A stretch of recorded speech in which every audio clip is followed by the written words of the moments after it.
And there we go. We are stacked and racked and ready for final race, the third round for all-wheel drive category. Joseph Burke in the 115.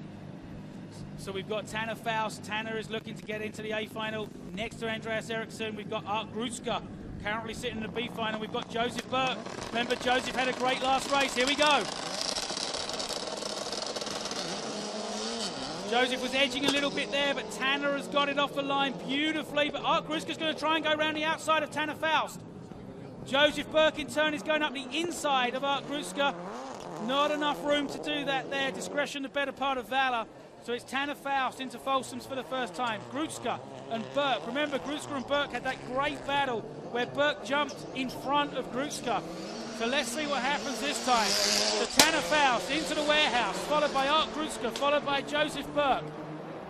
Tanner currently has the third starting spot in the A main. He wants to move up on that. So Tanner through the short chute. Will he take the jump the first time? Yes, he will. So Tanner Faust lines up the jump. Lovely jump from Tanner Faust. A little bit longer that time. Onto the boneyard. Coming round to complete his first lap. The two Mitsubishis are very, very close together. Joseph gets a little bit lost in the dust of Art Gruska as they come through there. But Tanner Faust through the S's.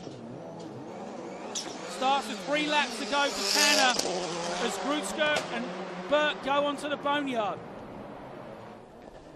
So Art Gruska, windscreen wipers going as hard as they can, drifts a little bit wide. Joseph Burke keeps it a little bit tighter, closes a little bit of the gap up.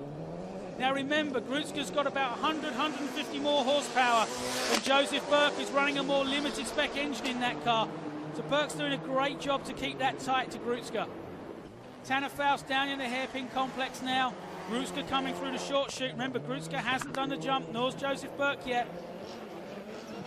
And Joseph Burke's lining up the jump now. He nosedived yesterday at Super Rally. Comes up, looks a little bit slow, but... Oh, Joseph! Don't do that to your dad. Anyway, Tanner Faust coming through the S's. Joseph thankfully only lost a bumper on that. Yesterday he nosedived and he lost a radiator. So Joseph Burke's now taking the Joker lap.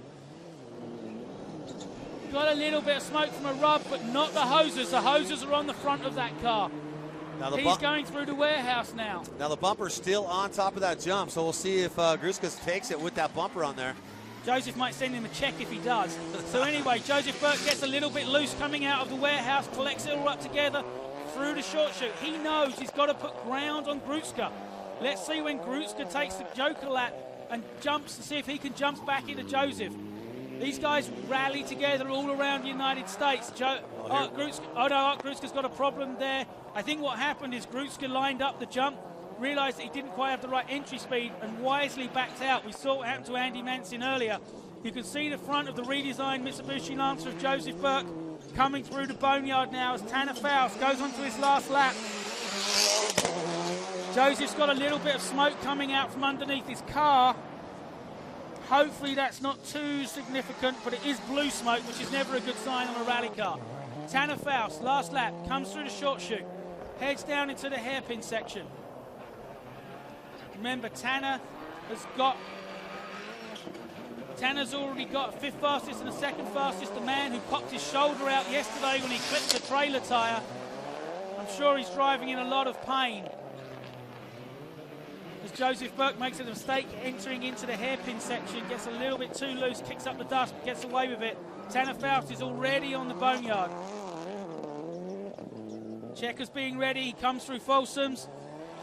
And it's Tanner Faust that takes the win as we see Art Gruska jump in front of his teammate. Joseph's obviously got a very, very sick car there, but Joseph repaid the favour to him. So Art Gruska's coming through now to take 2nd place. And Joseph Burke, with that blue smoke pouring out from under the car, is going to come across the line. He does get a time, and that's what matters for Joseph, but that's not a good sign. You've got to assume that's damage from the jump. And now we saw him come up short yesterday on that very jump, and he does it again today, a little faster on it. Yeah, you see him take off. And unlike Andy, he got further, but he definitely nosedived in. See, we said he was slower as he approached it. And then he came down and then nose heavy in. all of the cooling, the oil coolers, everything sit very low in the cars, and you can see the damage it looks like it's done. Remember, these cars don't have speedos. We talk about a 56 mile an hour jump. It's not like Joseph's sitting there going, oh, there's 56 miles an hour. He's just got to take it with how it feels on the rev counter, and that's what he's got to run with. Well, thanks for clarifying that, because Speedos actually mean swim trunks, really tiny ones. So I'm glad when you said that, you're referring to a speedometer.